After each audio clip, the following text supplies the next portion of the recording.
大家好，我是小慧，欢迎您来到我的频道，也非常感谢您百忙之中收看我的视频。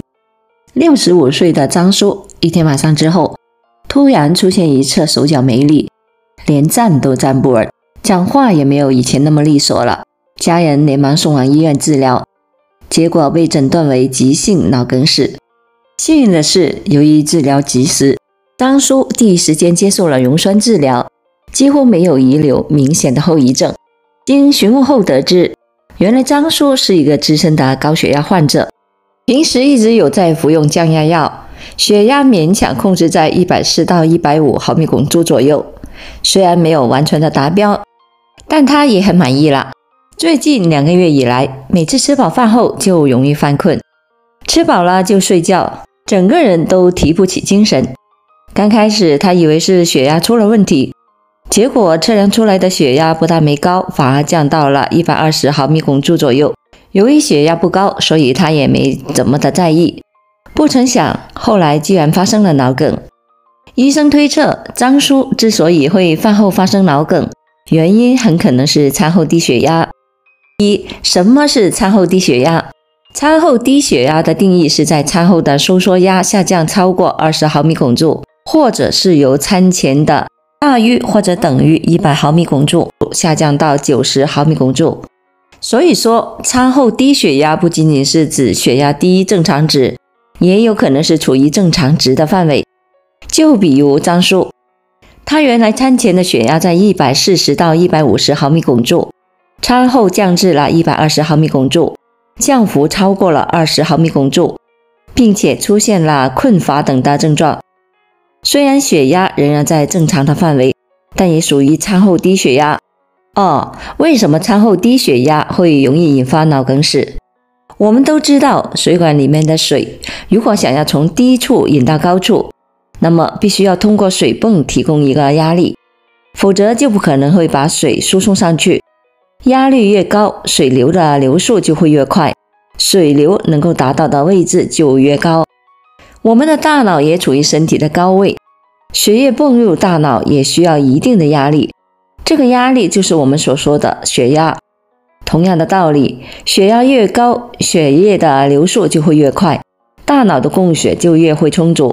如果血压突然大幅度的下降，就容易引起脑供血不足，于是就会引发头晕、困乏等的症状，严重者甚至会引来突然的昏厥。另外，由于血压突然的大幅度下降，血液的流速突然变慢，血液淤积就容易引发血栓，从而诱发脑梗死。临床上我们处理高血压也不能一下子把血压降得太猛、太快，这是最基本的原则。就算病人的血压很高，有的甚至超过了200毫米汞柱，我们降压也不能操之过急，否则就容易引起心脑等的重要器官的供血不足。哪些人容易发生餐后低血压？为什么会发生餐后低血压？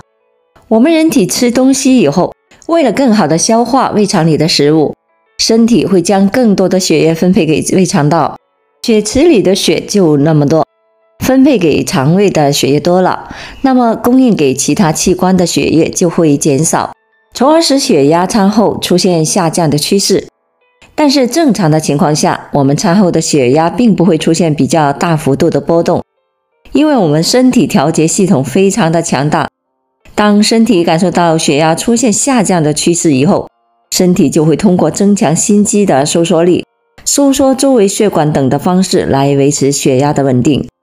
餐后低血压多见于老年人，随着年龄的增长，老年人的血管会逐渐的老化，血管的弹性也会逐渐的变差。当血压出现下降趋势的时候，周围的血管不能及时的收缩，维持血压的稳定，所以就容易发生餐后低血压。特别是那些长期患有高血压、糖尿病、高血脂，或者是长期吸烟的老年人，这些人更容易的出现血管的硬化。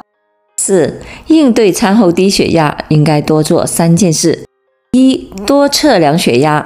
如果一个人饭后容易犯困，不妨测量一下餐前血压和餐后血压，对比一下两者的数值，看看是否达到了餐后低血压的标准。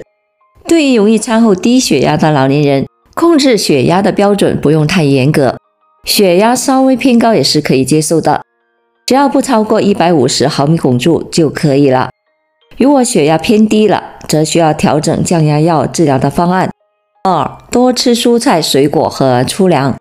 日常饮食要多吃蔬菜水果以及粗粮等富含维生素以及膳食纤维的食物，这些食物有助于延缓血管的硬化，不容易引起餐后低血压。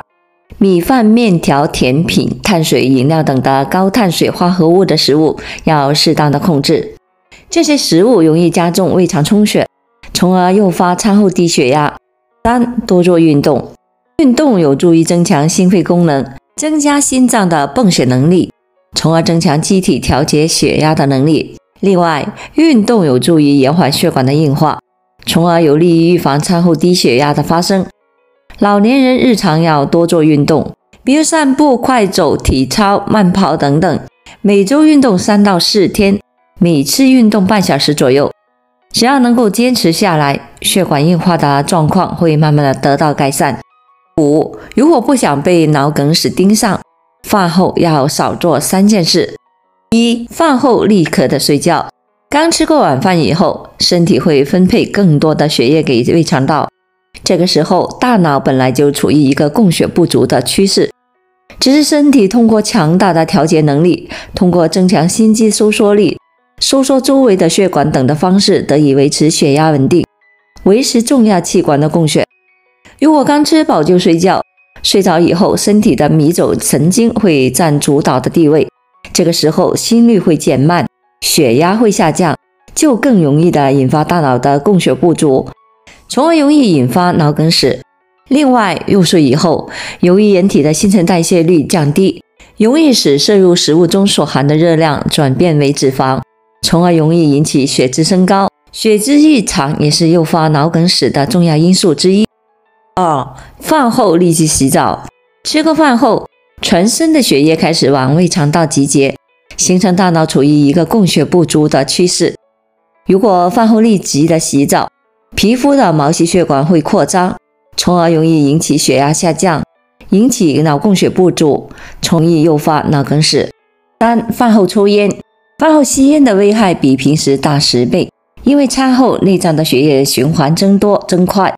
如果在这个时候吸烟，肺部和全身组织吸收烟雾的力度将会大大的加强，致使香烟中有害成分被大量的吸收。香烟中的尼古丁等成分会引发脑血管的痉挛，从而加重脑供血不足，甚至可能诱发脑梗死。6. 出现脑梗后该怎么做？在日常生活中，脑梗其实离我们并不遥远。如果发现家人突然觉得胸闷、头晕、头疼、视物模糊、一侧肢体麻木无力、言语不清，那我们则要及时的把他送到医院里检查。要知道，脑梗的黄金抢救时间是在发病的3个小时内，在3个小时内，如果能够及时的进行溶栓药物治疗，疏通被堵塞的血管，就能大大的减少致残率和病死率。张叔在发生症状后，被家人及时的送往医院救治，为抢救脑梗争取到了黄金时间。经过医生的溶栓治疗，张叔最终得以康复。作为中老年人，也不必要对脑梗这一疾病出现心理恐惧，要做到早预防、早发现、早治疗。日常生活中要调整饮食结构，均衡膳食饮食，做到日常有规律的运动，不久坐，定期的做心血管检查，以及饭后少做以上这3件事，也能在一定程度上预防脑梗。好了，朋友们，今天所分享的视频内容就到这里了。制作视频不易，朋友们，如果您觉得我分享的视频内容对您有所帮助的话，就请您给我点个赞吧。您的每个留言和点赞都是我进步最大的动力，也非常欢迎您到评论区分享您的生活经验。非常感谢您的支持和鼓励，我们下期见。